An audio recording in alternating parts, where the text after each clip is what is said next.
The desert does not forget. In the Valley of the Kings, beneath sun-scorched cliffs and the watchful gaze of stone gods, silence stretches across the sand like a spell. The air hangs with a weight older than time, not just heat, but memory.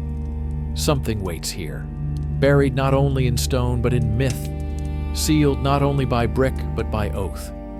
In 1922, the silence was broken, and the dead began to whisper again. Howard Carter was not the first to walk the golden veins of ancient Egypt, but he was the one who found the door. It was hidden beneath rubble and ruin, guarded not by sentries, but by chance and time. When he brushed away the last grains of sand and read the cartouche etched into plaster, Tutankhamun, something ancient stirred. A name long forgotten by kings and commoners alike was now pulled from the afterlife into the gaze of the living. They say the tomb had not been breached.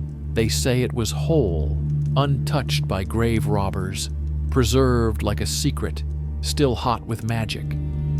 Its seal bore the jackal god Anubis, flanked by sacred warnings, incantations inked in the black blood of soot and oil, warnings that even the priesthood once read with trembling hands. But Carter was no priest. He was a man of science, of empire, and of hunger.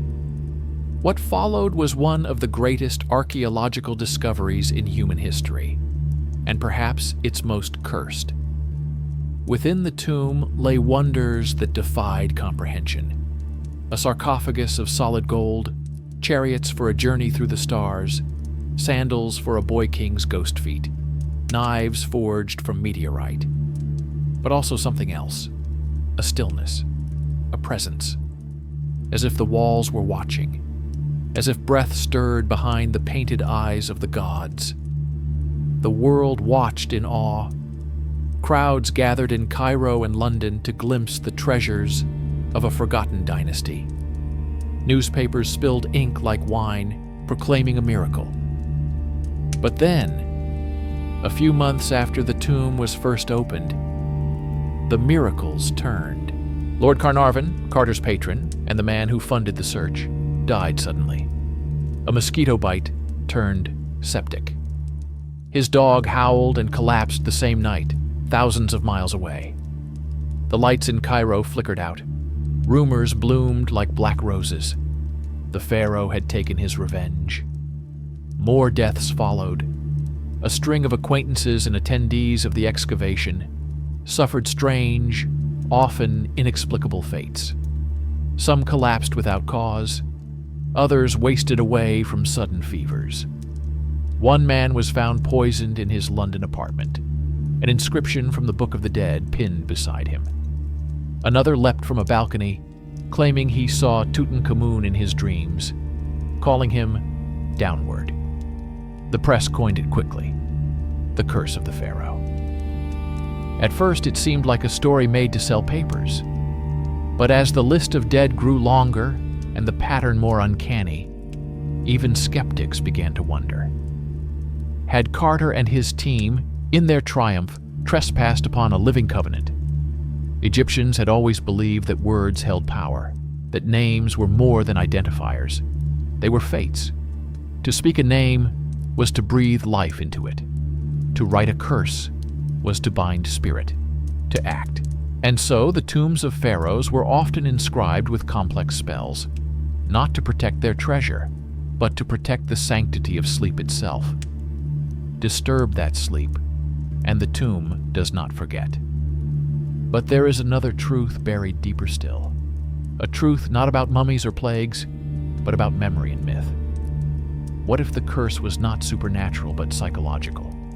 What if it was something far older than magic, fear, guilt, the weight of trespass echoing in the human soul? The desert does not forget, the whispers seem to say. It waits, and it remembers. But what exactly does it remember?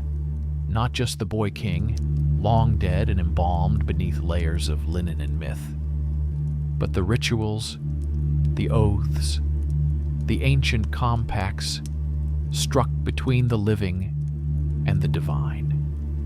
The tombs of Egypt were never mere graves. They were machines of eternity, crafted with symbols and spells. They were engines designed to ferry the soul across the burning sands of death and into the cool fields of paradise. Disturbing such a mechanism could unbalance more than sand and stone. It could stir something older than time. Tutankhamun himself was a mystery long before his tomb was found. A minor pharaoh in the grand scheme of dynasties, he ruled only 9 years and died around the age of 19. His name was erased from monuments. His reign was forgotten. And yet it is his face that now defines ancient Egypt in the modern mind. The mask, gold, inlaid with lapis and obsidian, its eyes fixed and godlike, has become more than a relic. It is an icon, a mirror, a warning. What kind of world did Tutankhamun inherit? He rose to the throne in the aftermath of chaos.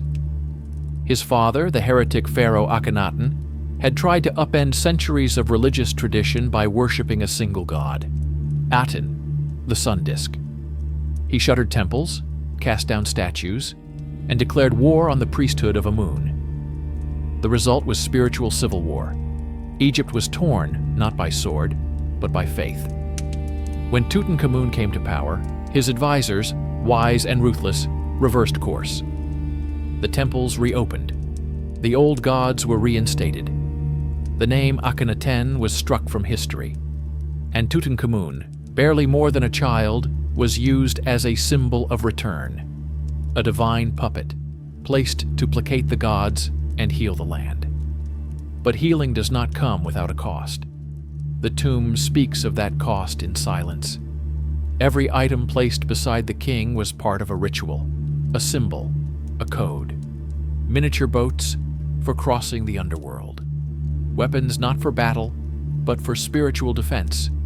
Scarabs carved with spells to confuse demons. And at the heart of it all, the body of a boy, broken.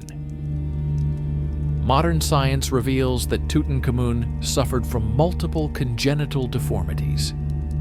A clubfoot, a curved spine, possibly malaria.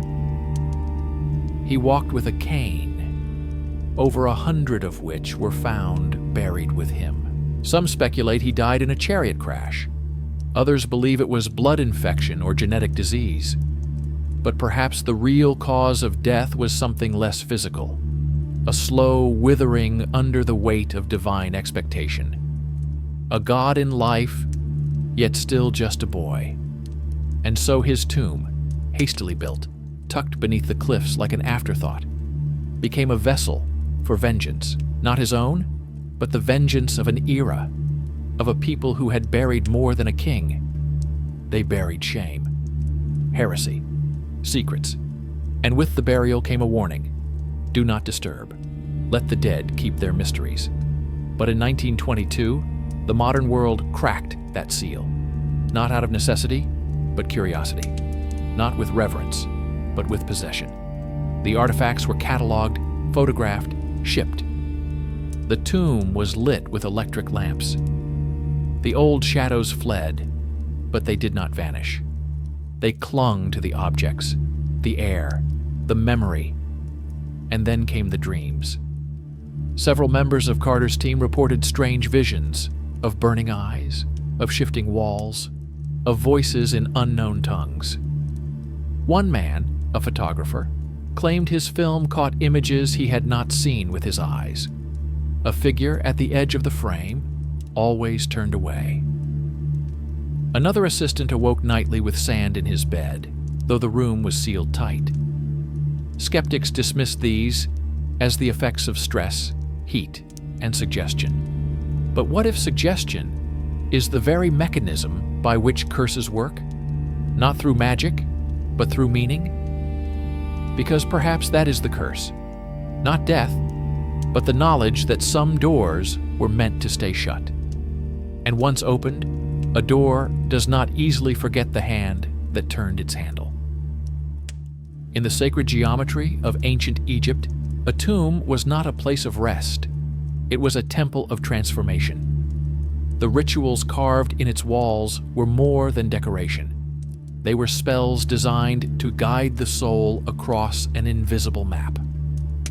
Each chamber represented a passage, each object a safeguard.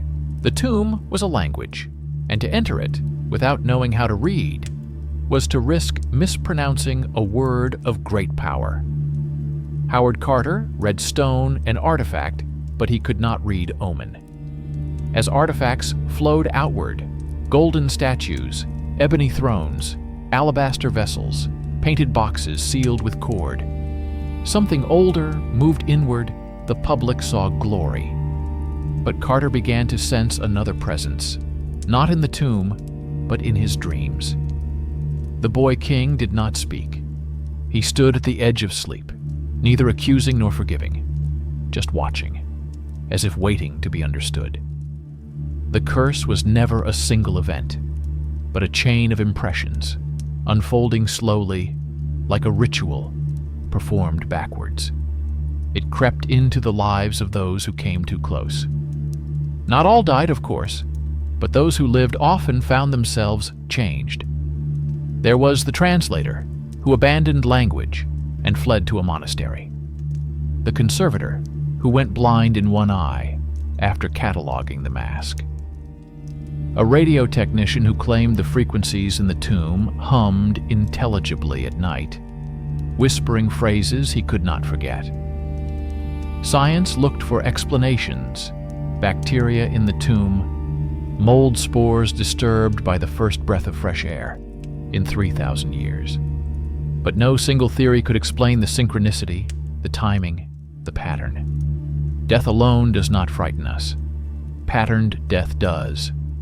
And so, the narrative of a curse was born, not from superstition, but from the mind's desperate attempt to create sense out of sequence, to explain why ancient warnings carved in ochre seem to echo in modern rooms, why names erased 3 millennia ago now re-emerged with uncanny force, why the past, once dug up, refused to lie still.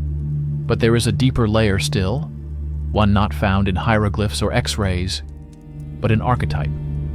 Across cultures, there is a recurring figure: the sealed chamber, the sacred relic, the punishment for trespass, Pandora's box, Eden's forbidden fruit, the mountain that may not be climbed. These are not just tales of taboo. They are mirrors, reflecting the human fear of awakening what we do not understand. Tutankhamun's tomb became our modern Pandora's box. And in opening it, we confronted not just a boy king, but our own hunger for possession, for immortality, for the secrets of death without the price of reverence. In our age of museums and measurements, we wanted to own what ancient people had learned to fear. The question, then, is not whether the curse is real in a literal sense, but whether it is real enough to change us, and what it says about the modern soul that we had to be warned by a corpse wrapped in gold. Years after the excavation, Carter grew increasingly reclusive. He refused interviews. He declined public lectures. He returned often to the desert, not to dig, but to sit, staring into the rocks, as if listening for something he had once heard clearly, but could no longer translate. In his private journals, only fragments remain. One line reads, "He watches still, through the veil, waiting." It is said that the tomb was sealed again in ritual, not by priests, but by the wind.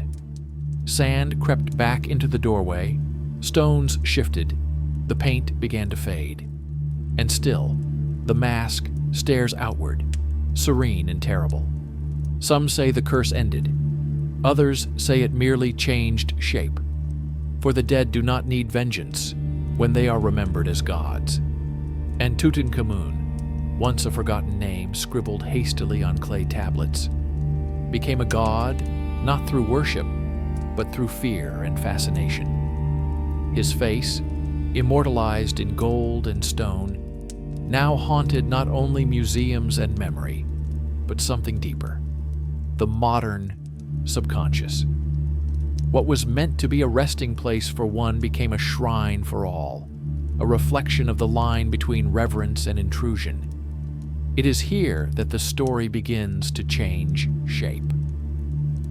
At first, the legend of the curse was seen as superstition, charming, eerie, a curiosity to be displayed beside artifacts and retold in dimly lit lecture halls. But slowly, something more unsettling emerged. As academics scoured the site for every fragment of pottery, every hieroglyph, they began to uncover inconsistencies, not in the objects, but in the story itself.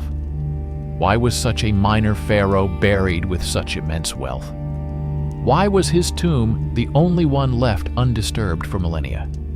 And why, of all rulers, did his name survive this long? A new theory began to stir, one not based in folklore or microbes, but in deception. Some scholars proposed that the tomb of Tutankhamun may not have been his at all, that it was originally intended for someone else, perhaps a queen, perhaps even Nefertiti. The layout was strange. The decorations rushed, the style inconsistent. Certain cartouches seemed altered, repurposed. If true, this would change everything. It would mean that Tutankhamun's afterlife had been a borrowed one, that his eternal rest was an inheritance, or worse, an imposition. And if his tomb was a stolen sanctum, then perhaps the curse was not born of magic, but of transgression, layered upon transgression. A curse not against looters, but against liars. This revision rippled backward. Was the boy king truly revered or simply used? His image, so divine in death, was perhaps political in life. A puppet meant to erase the sins of his father, to restore cosmic order after chaos. But in doing so, his own identity may have been erased. Even his death is suspect. The body shows signs of trauma, but the evidence is murky. Was it an accident, a plague, or something darker? A sacrificial death to seal the illusion of stability? And if Tutankhamun was sacrificed, ritually or politically, then the tomb becomes a crime scene disguised as a temple. It is this possibility that lends new weight to the deaths surrounding the tomb's discovery. Not because a ghost walked free, but because a truth was unsealed, a truth so deeply buried that even those who unearthed it could not recognize it. Myths often contain warnings, but sometimes they are camouflage. What if the myth of the curse was designed to distract us from something even more disturbing? In the chaos of empire and excavation, perhaps the curse was never Egyptian at all, but Western. A projection, a guilt turned into narrative. We wanted to believe the Pharaoh struck back. It absolved us of our theft. It gave the illusion of justice. But real justice, the kind the ancients understood, is balance. Ma'at truth, harmony, divine order. To take without understanding, to disrupt without restoring. These were crimes against Ma'at. And the punishment was not fire or plague, but imbalance, madness, the slow unraveling of certainty. And so, we arrive at the paradox. The more we tried to preserve Tutankhamun, the more we dissolved him. His face is now known to billions, but his life remains a ghost. His name is spoken daily, yet no one knows who he was. Perhaps that is the true curse, immortality without memory. A face preserved for eternity, but a soul blurred into silence. His likeness shines in glass cases across continents, but his story, the essence of the boy who once walked barefoot on palace stone, is fragmented, rewritten, erased, reimagined. We have made a monument of Tutankhamun, but stripped him of selfhood. His afterlife, so meticulously constructed with spells and symbols, was hijacked by a century obsessed with relics, not remembrance. Ancient Egyptians believed memory was a living force. To be forgotten was a second death, the annihilation of one's Ka, the spiritual double that walked beyond the grave. This is why names were chiseled into stone, and why, when a ruler was disgraced, his name was struck from every wall, his face carved out with slow, violent precision. Memory was power. Identity was salvation. Tutankhamun was meant to be remembered by rites, not photographs. But now his memory is distorted, entangled with spectacle, commercialism, and myth-making. His golden mask has become an image used on posters, postcards, and currency. And yet, what do we truly know of the boy beneath the gold? Not his thoughts, not his voice, not the weight he bore as a child crowned divine. He is present everywhere, and yet utterly absent. This absence radiates backward through time. The deeper we dig, the more uncertain the soil becomes. Even his lineage is debated. DNA tests suggest Akhenaten was his father, but even that is cloaked in controversy. His mother, unnamed in history, is identified only through bones and speculation. No records speak of their bond. No paintings show them together. A child born of gods, but raised in shadows. And what of his death? Theories multiply like vultures around carrion. Some say malaria claimed him, others that he fell from a chariot, or that a wound to the head implies murder. Each theory fights to be crowned truth. But in the noise, something essential is lost: the humility to admit we may never know. There is a strange irony in our obsession. The tomb was crafted to ensure his soul's safe journey to the afterlife. But we, in opening it, turned that journey into a spectacle. The treasures intended to serve him beyond death were removed, measured, displayed. The sacred made visible, the invisible desecrated. We sought to illuminate and instead cast a longer shadow. And that shadow reached beyond the sands of Egypt. As Tutankhamun's legend grew, the curse narrative became a kind of cultural virus. It infected the imagination, not just through fear, but fascination. Films, books, tabloids, even fashion leaned into the pharaoh's mystique. He became less a historical figure and more an icon of supernatural dread. The boy king was reborn as a horror myth, part ghost, part god, part warning. But who authored this myth? Not the priests of Karnak or the scribes of Thebes, but the journalists of London, the showmen of New York, the curators of Paris. The curse was a Western creation, a mirror of our own guilt, projected back onto the face of a child who died 3,000 years ago. This is not to say the tomb held no danger, but perhaps the danger was never magical, only psychological. A sacred space disrupted can unmoor even the rational mind. The symbols etched into gold and obsidian were not meant to be decoded by foreign eyes. They were written in the language of eternity, not curiosity. And perhaps that is why those who entered the tomb felt haunted, not by spirits, but by the weight of having broken something they did not understand. An emotional scar, invisible but enduring. We came seeking answers, but perhaps the tomb was never meant to answer anything. It was meant to hold mystery, and in forcing it open, we shattered the delicate membrane between reverence and possession. It was meant to speak in riddles, to preserve silence through symbols, to transmute death into eternity through ritual, not revelation. The Egyptians did not build tombs for the living. They built them for gods disguised as men. And once sealed, these sacred spaces were not to be disturbed by footsteps that did not belong. To cross that threshold was not merely to trespass on history, but to break a cosmic rhythm. to silence a song meant only for the dead.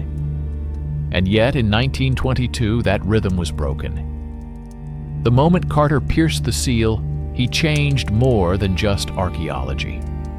He shifted something in the psyche of the modern world. The age of exploration was ending, but the hunger for conquest still burned. Only now it wore the mask of discovery.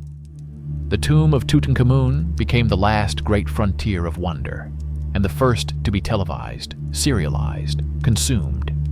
Wonder commodified, reverence eclipsed by spectacle. Even Carter, meticulous and restrained in his reports, could not fully contain the fever that spread. Stories leapt from the tomb into salons, theaters, and drawing rooms. Mystics held seances to speak with the boy Pharaoh. Writers claimed to receive messages in dreams. Tourists flocked to Cairo to walk where Carter had walked, hoping to feel a trace of that electric, unnameable awe. But awe, when diluted, curdles into something else: obsession, projection, even madness. As more artifacts were removed from the tomb, strange incidents continued.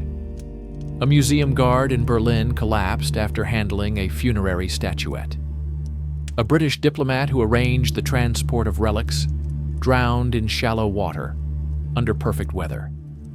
His last words, overheard by a servant, were said to be, "The eyes are open again." In America, a collector who purchased a small amulet reportedly suffered night terrors until the piece was returned. Each story on its own seemed anecdotal, fragile, but taken together they formed a mosaic, not of proof, but of presence.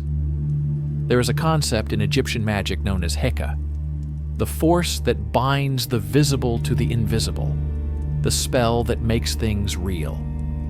Heka lives not in superstition, but in story. If enough people believe something holds power, it begins to shape reality. It is not the object that curses, but the meaning it gathers. The tomb did not awaken something ancient. We did. Through attention, fear, and longing, we animated the myth with Heka of our own making. And in doing so, we invited it into our world. For those who worked closest to the tomb, the effect was more subtle, but no less haunting. There are letters, never published, between team members describing an increasing sense of disconnection from time, from place, even from self. One described it as being buried in reverse. Another confessed that since leaving the tomb, he had forgotten the faces of his children. One man reportedly lost his ability to dream, as if something in the tomb had claimed his inner world. This phenomenon, where myth begins to erode identity, is not new.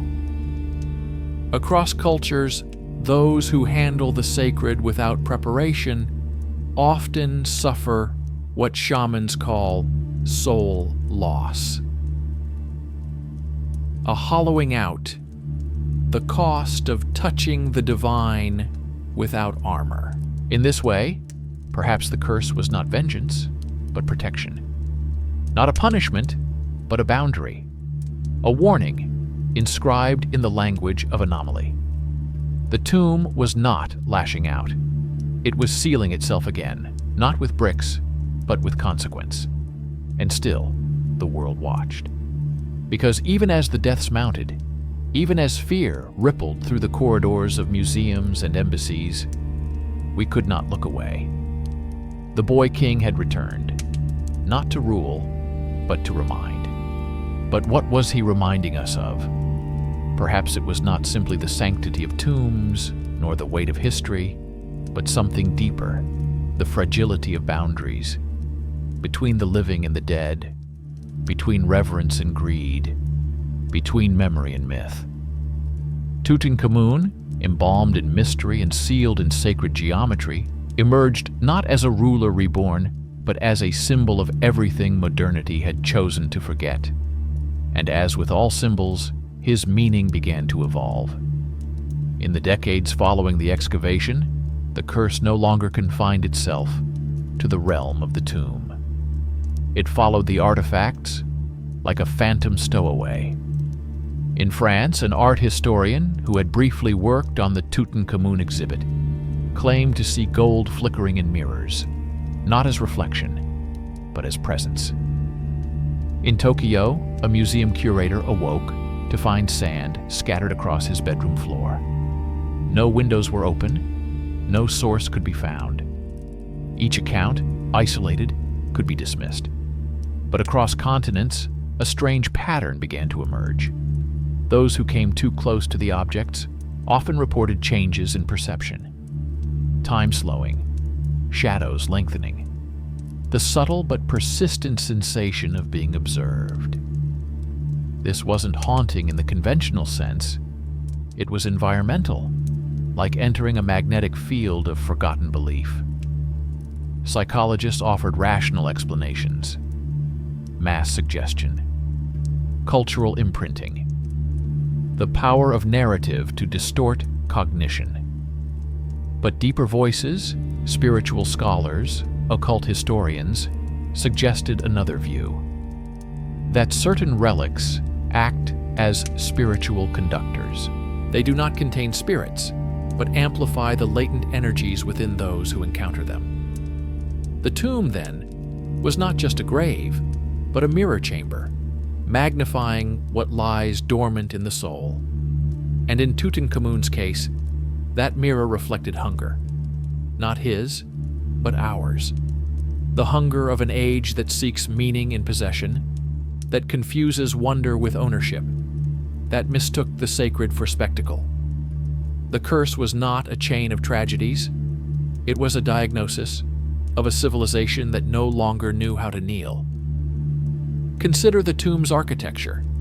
It was hastily constructed, asymmetrical, and smaller than any other royal burial chamber of the New Kingdom.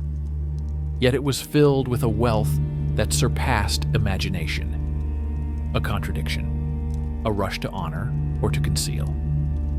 Scholars noted that some of the painted scenes were layered over older motifs, as if the past had been rewritten even before the tomb was sealed. The question then arises, what were they hiding? Not from tomb robbers, but from memory itself. And so we begin to see that the curse may not lie in the tomb at all, but in the story built around it. A story layered in denial. Tutankhamun was not the glorious king we imagine. He was a political repair, a ceremonial bandage placed over the wound left by Akhenaten. A ruler given power too early, burdened by ancestral guilt, and buried too quickly. And it is that pain, more than any plague or poison, that echoes through the centuries. The tomb, in its silence, screams this truth. The story you have told is not the one that was lived, and perhaps that dissonance is the source of the unease. We gaze upon gold, expecting glory, but find only ghosts. We open the sarcophagus expecting dominion, and find a child barely whole. We expect resolution, and receive riddles. The myth of Tutankhamun endures because it is not closed. It is a riddle wrapped in a question buried in a mirror. And like all true riddles, its power lies not in the answer, but in the way it haunts the mind. A riddle lingers, not because it defies explanation, but because it touches something that cannot be named. That is what Tutankhamun became, a symbol of ambiguity, of a world that once knew how to live with mystery. In our age of categorization, we dissect and classify. We demand clarity, origin, intent, but the tomb resisted all such impulses. It was not a story to be solved. It was a wound to be witnessed. And what is haunting, if not the echo of what we refuse to face? Beneath the gold and opulence, beneath the rumors and the deaths, lay a forgotten boy who had once been divine. Tutankhamun's world was shaped by ritual, not reason. His days governed by omens, his nights steeped in preparation for an afterlife more real than life itself. When he died, The temple of his body became the vessel of eternity, wrapped, anointed, ensorcelled. Every fold of linen, every unguent, every chant whispered by embalmers was a bridge to the stars. But we did not walk that bridge, we tore it down. And in its place we built something else, a scaffolding of assumptions, stitched from newspaper clippings and museum pamphlets. We framed him as a monarch, a mystery, a marketing campaign. In doing so, we stole something essential. The sacred silence between breath and myth, that quiet place where the soul once waited for its name to be spoken by the gods. Because names matter. To the ancient Egyptians, to lose one's name was to lose one's soul. That's why they carved names in stone, why they buried them with the dead, why pharaohs defaced the monuments of their rivals. A name was a spell, and the name Tutankhamun, meaning living image of a moon, carried power.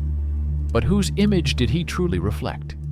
Amun was the hidden one, the god who could not be seen, a presence veiled in shadow. Fitting, then, that Tutankhamun's life was similarly obscured, caught between gods and politics, between heresy and restoration. His face, uncovered for the world, became the face of a mystery with no voice, a paradox cast in gold. And perhaps that's why the myth grew so strong. Not because we knew him, but because we never could. The curse, if it exists, is not vengeance. It is exposure. The more we try to define Tutankhamun, the more he disappears. The more relics we catalog, the less of him remains. The tomb was supposed to protect him from oblivion. Instead, it accelerated it, turning him into a hollow shrine filled with our projections. This is the strange cruelty of remembrance. To be remembered wrongly is a deeper curse than being forgotten. In the quiet chambers of the tomb, the walls told stories, through image and symbol. The journey through the underworld, the weighing of the heart, the eternal fields of reeds. These were not myths to entertain, but sacred instructions, a map for the dead to navigate the unseen. We photographed the images, translated the glyphs, and missed the meaning. We turned ritual into curiosity, and in doing so, we crossed a line. The Egyptians understood that some knowledge was not meant to be shared, that power and secrecy were entwined. This wasn't superstition, it was survival. To guard the dead was to guard the balance of the world. Disturbing the tombs was not just theft, it was cosmological sabotage. And so the curse may not be a reaction but a correction, a mechanism of balance, not wrath.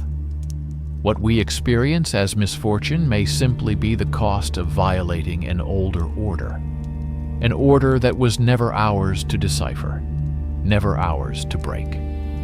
The tomb was not merely a burial site, but a sealed covenant between the dead and the cosmos. It held a contract, inscribed in pigment and prayer, that defined the soul's return to origin. Every jar, every carving, every placement of sacred oil was an act of alignment. To open the tomb was to tear that alignment asunder. And yet we did. Proudly, publicly, unrepentantly. The West, steeped in Enlightenment ideals and armed with tools of excavation, approached the tomb with minds tuned to matter, not myth. Gold was valued. Artifacts were documented. But the silence, the sacred geometry of space, shadow, and air, was dismissed as absence. In truth, it was presence, untranslated, unrespected. It is said that in the deepest part of the tomb, where the sarcophagus once lay, the air felt heavier, not with dust, but with something unmeasurable, a tension, as though the space itself had memory, and that memory recoiled from light. Workers spoke of headaches, of vertigo, of sudden weeping. The walls, covered in celestial scripts, did not speak, but they pressed inward, like a breath withheld. What had been sealed with reverence was now fractured by analysis. And in that fracture something was released, not a ghost, but a question. Why had the tomb remained hidden for so long? Every other royal resting place had been looted centuries earlier. And yet this one, this singular monument to a barely remembered boy, remained untouched. Was it oversight? Luck? Or was it something deeper? A kind of invisibility granted not by chance, but by design. Some Egyptologists have whispered of the Duat, the unseen realm of the dead, and how it is echoed in the layout of sacred spaces. To disturb the Duat is to blur the borders between worlds. Perhaps Tutankhamun's tomb was hidden not to protect the treasure, but to protect the balance. To ensure no one heard the whispers meant only for the gods. But we heard them anyway.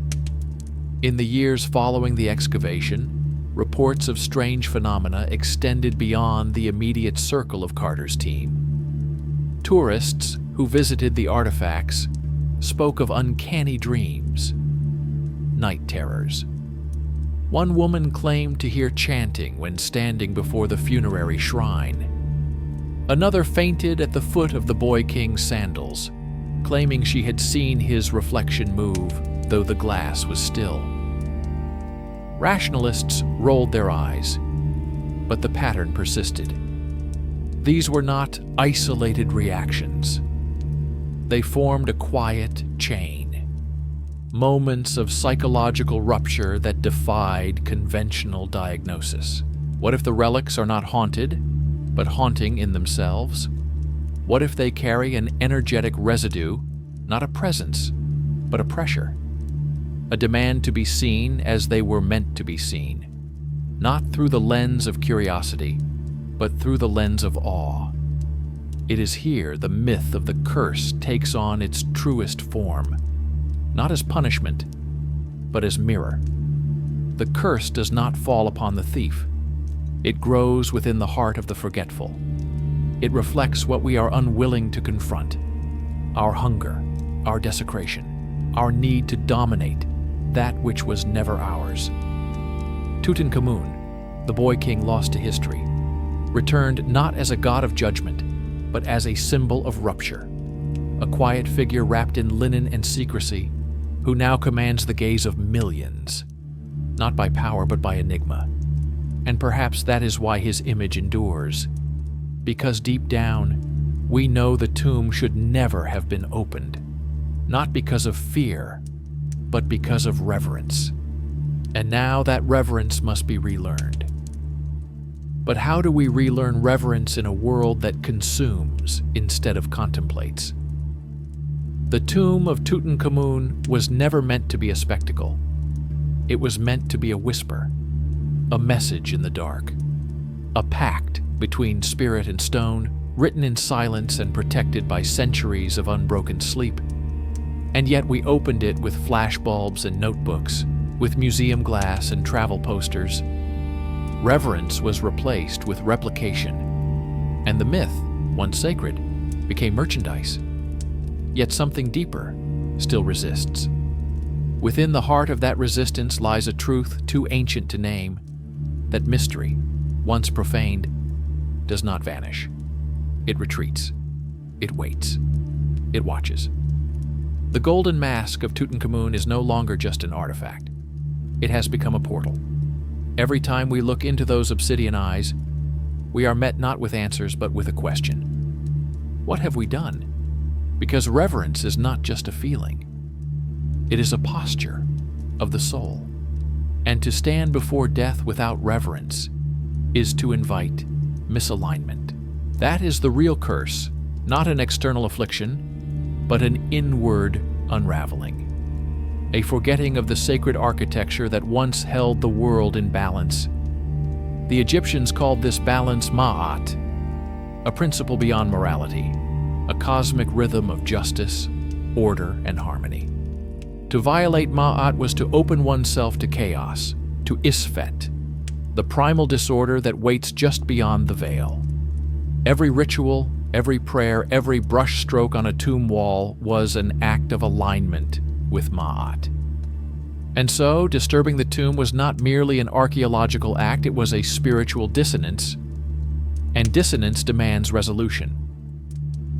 As artifacts spread across continents, the tomb's energy did not diminish. It dispersed. It fractured into fragments, each holding a piece of the original order. And perhaps that's why the curse feels more like a hum than a thunderclap. Not one act of vengeance, but a lingering vibration that disturbs sleep, frays nerves, unsettles reason. This too was known to the ancients. They did not fear the dead. They feared imbalance. A burial unblessed, a name unspoken, a ritual incomplete. These were not offenses against the gods, but against the very fabric of being. To ignore them was to invite consequence, not as punishment, but as a return to the unresolved. And in Tutankhamun's story, everything is unresolved. His reign, a brief flicker, his legacy, rewritten, his burial, rushed, his memory, hijacked. And now, the world carries pieces of him, in museums, in textbooks, in dreams, without ever holding the whole. He is everywhere and nowhere, both myth and orphan. Perhaps that is why his image has such staying power, because it speaks to our own fragmentation, to the pieces of self we've lost in the pursuit of knowledge without wisdom, of possession without presence. The golden boy, trapped in eternity, reminds us that to truly see the past, we must first restore our own inner gaze, not just with eyes, but with silence, with humility. There are stories of modern visitors who, upon standing before Tutankhamun's mask, wept without knowing why, who reported a pressure in their chest, a sudden awareness of time folding in on itself. These are not symptoms of superstition. They are echoes, memory stones from a world that still speaks. If only we learn to listen, because reverence is not inherited. It must be earned again and again in the quiet spaces where we remember what we forgot. And what we forgot is not buried beneath sand, but beneath assumption, the assumption that the past belongs to us, that its secrets are ours to own, that its dead owe us explanation. But Tutankhamun's silence has endured longer than any empire. His stillness has outlived the thrones of kings, the rise and fall of nations, the rotation of gods. In that stillness lies a knowledge beyond intellect, a kind of knowing that can only be approached on one's knees. For the ancient Egyptians, time was not linear. It was cyclical, folded like a snake eating its tail. The past was not behind but around, coiled and present, alive in the rituals of today. A pharaoh's death was not an end, but an entrance into continuity. And the tomb, when sealed, became a living organism, a chrysalis for the soul to transform, rise, ascend. But we broke the seal. We interrupted the cycle. And now, in our modern forgetting, we walk within echoes of an order we no longer understand. We call it a curse, because that is the only word left when we lose the grammar of the sacred. But in truth, it may be something more intimate, a kind of ancestral grief. A mourning, not just for what was lost, but for how it was lost. Hastily, hungrily, without understanding. Because there are wounds that speak not in screams, but in silence. Tutankhamun's tomb became one such wound, a fracture in the dream of harmony. Its discovery did not awaken vengeance. It awakened memory. Not the boys, but ours.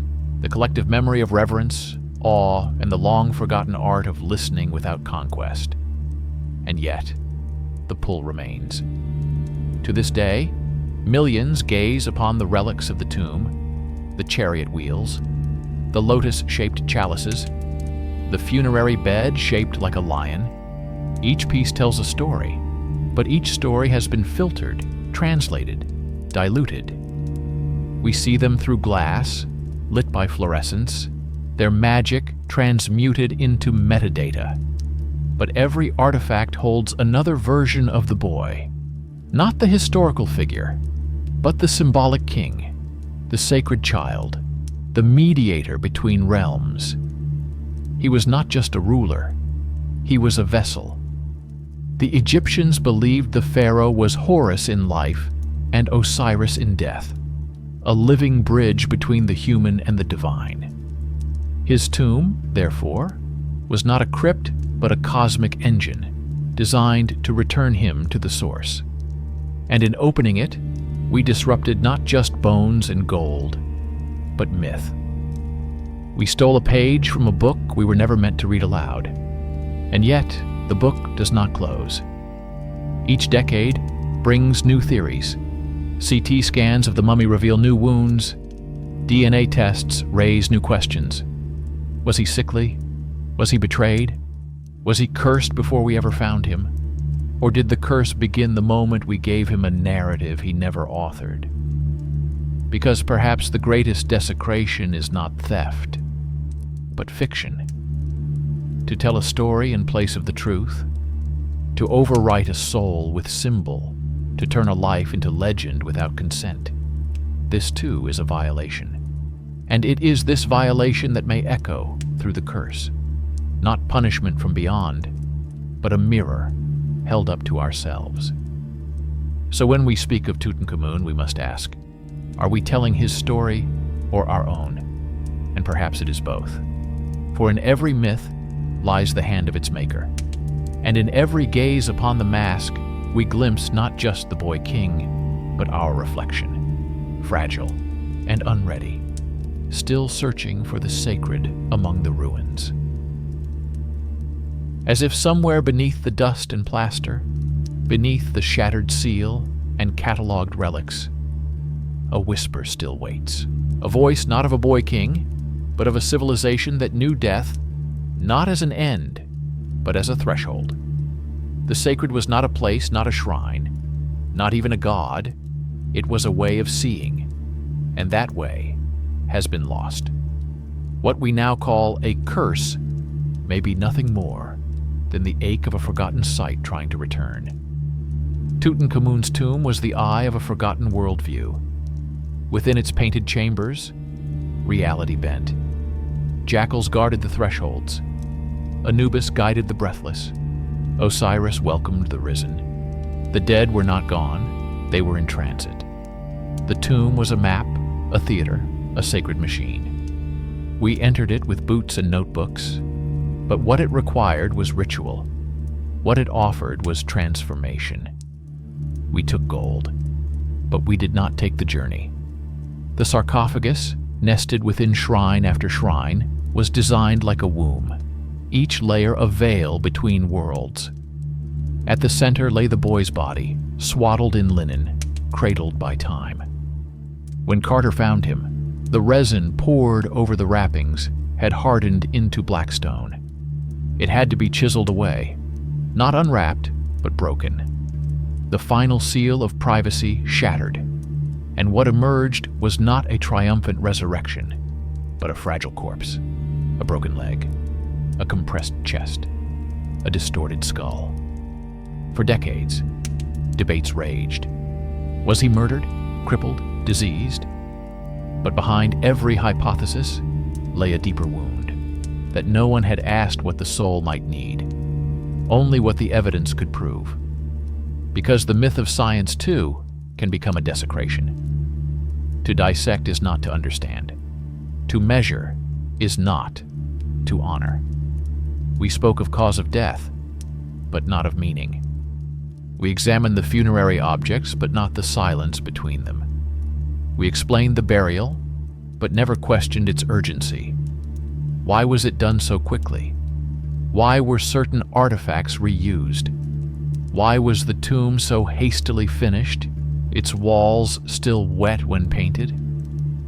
Perhaps they were hiding something, Or perhaps they were grieving. Because grief, too, leaves its mark. In haste, in confusion, in contradiction.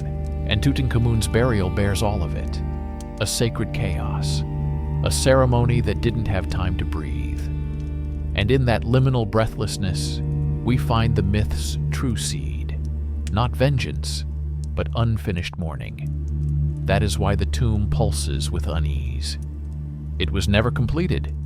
Not in ritual, not in spirit. And when we opened it, we inherited not a curse, but an unresolved farewell. One that continues to echo in the subconscious of a world that doesn't know how to grieve without closure. The artifacts returned to touring exhibits, the documentaries multiplied, but something remained behind, something no camera could capture. The presence of a goodbye that never found its end. The sacred, held in suspense.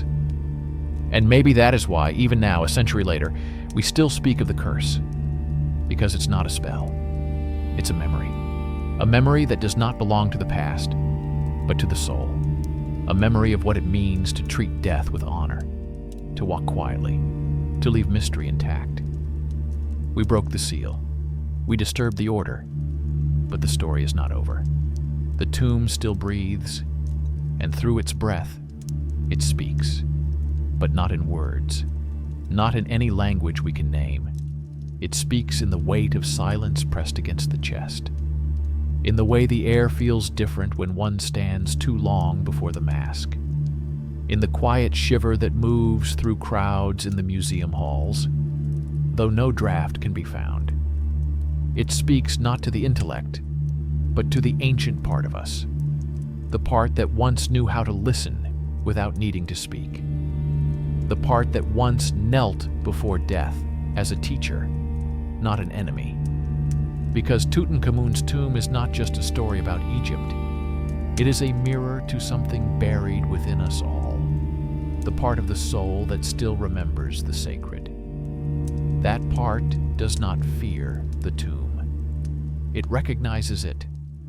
And when that recognition strikes, when the echo touches the echo, something moves in the shadows of consciousness.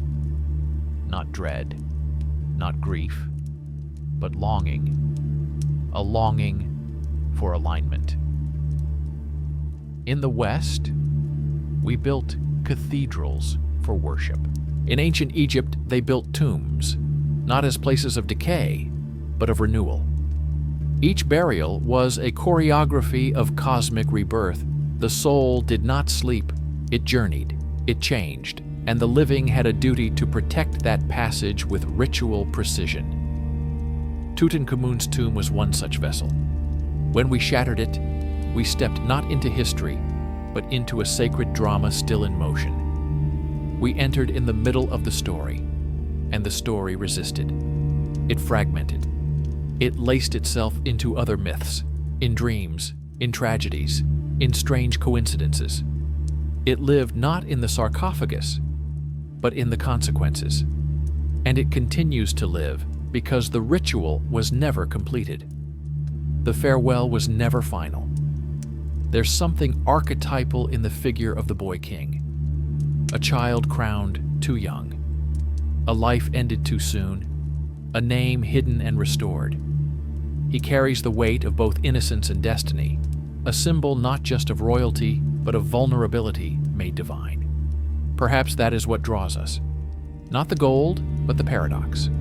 A god with a fragile body, a king without power, a myth that refuses to close, and perhaps in that refusal there is healing, because what we seek in myths is not explanation. We seek reflection.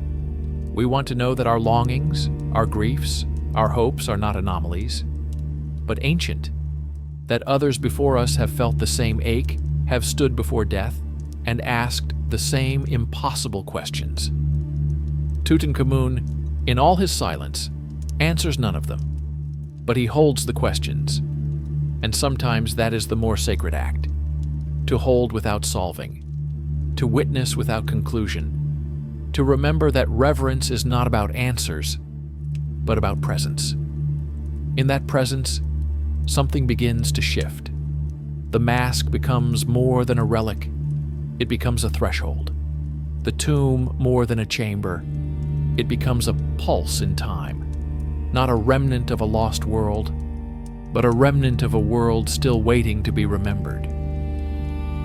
The curse becomes not a fear, but a guide, a signpost, pointing not to punishment, but to responsibility. We are not cursed for opening the tomb. We are cursed if we forget what it tried to teach. And in that remembering, we begin to reweave the thread, not by sealing the tomb again, but by entering it differently, with humility, with silence, with the willingness to let mystery remain. That is how we begin to undo the damage, not by reversing time, but by changing the posture of our gaze. Not everything buried is meant to be unearthed. Some things are meant to rest, to remain hidden, to exist in a realm beyond reach. But we as a species have never been good at limits. We press forward, we dig, we name, we claim. And in doing so, we forget that mystery is not absence. Mystery is presence unclaimed. Tutankhamun's tomb was not waiting to be discovered. It was waiting to be left alone. Yet in that violation, something unexpected happened. Not destruction, but paradox. The myth survived the desecration, perhaps even because of it. The curse, the deaths, the questions. They reignited a dormant sense of wonder. A haunting wonder, yes, but a wonder nonetheless. And wonder is the soil in which reverence can grow again. Still something deeper shifted, a second twist in the myth. Because in our hunger to uncover the secrets of the tomb, we became the subject of the myth. The roles reversed. The curse no longer belonged to Tutankhamun. It belonged to us. We were the ones who disturbed sacred ground. We were the ones marked by the imbalance, and we were the ones now carrying the weight of that disruption across generations, through retellings, across continents. The tomb, once a vessel for the king's journey into the afterlife, became a mirror for the living. And the image reflected back is not flattering. We see explorers mistaking conquest for curiosity. We see cultures extracting beauty without context. We see silence broken and not restored. And perhaps, most disturbingly, we see ourselves still doing it, in different forms, in different lands, with different names. The myth of the curse is not a relic. It is a warning that continues to echo wherever mystery is monetized, wherever sacredness is stripped for spectacle. This, then, is the final inversion of the curse. It is not supernatural retribution. It is a mythological mirror, a living parable in which the dead remain still, but the living lose their way. And if the tomb still speaks, it does so not with threats, but with echoes of what we refuse to hear. That death is not a possession, that mystery is not ours to consume, and that reverence cannot be simulated, only restored. And what does it mean to restore reverence in a world that forgets so easily?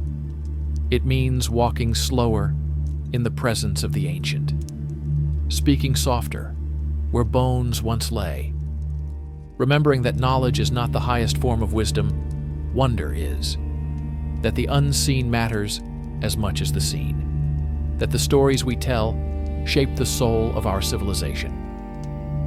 Tutankhamun may have lived only a brief span, but his myth outlived empires. And that myth, shaped by error, grief, and gold, has grown into something else entirely. A cautionary tale, a spiritual artifact, a riddle posed to a world addicted to clarity. And in that riddle lies the paradox at the heart of all sacred stories. That sometimes, to protect the truth, the gods place it in the hands of a child. And sometimes, to reveal that truth, we must be willing to stop searching. to kneel, to listen, to let the tomb close not with locks and keys, but with understanding. Understanding that does not seek to solve, but to honor. Understanding that does not rush to interpret, but pauses to feel. The myth of Tutankhamun endures not because of the gold, nor the curse, nor even the mystery, but because it reminds us of something we've nearly forgotten, that the sacred cannot be consumed, only approached, slowly, quietly, and with hands empty of conquest. In the stillness of that final chamber, surrounded by the breath of ancient paint and the long hush of time, we come face to face, not with a god, but with ourselves. We see our arrogance, we see our hunger. But if we look deeper, past the polished glass and the printed narratives, we also see the flicker of redemption. The chance, however slim, to remember how to listen. Because that is what Tutankhamun offers us now. Not power, not treasure, but a way back. Back to humility, back to mystery. Back to a world where death was not feared, but folded into life like a sacred syllable in an eternal chant. Where rituals were not routines, but living bridges between breath and eternity. Where the tomb was not a prison, but a doorway. And in that doorway, the boy king waits. Not as a ghost, not as a threat, but as a question. Will we walk forward differently? Not with the same boots that trampled the sands of his burial chamber, but with bare feet and bowed heads. Not with cameras raised, but with silence held. Because perhaps the final secret of the curse is this. It was never meant to punish. It was meant to awaken, to shake us from forgetting, to remind us that not all doors are meant to open. Some are meant to guard the space between knowing and unknowing. A sacred space. And sacred spaces must be protected, not by bricks or warnings, but by reverence itself.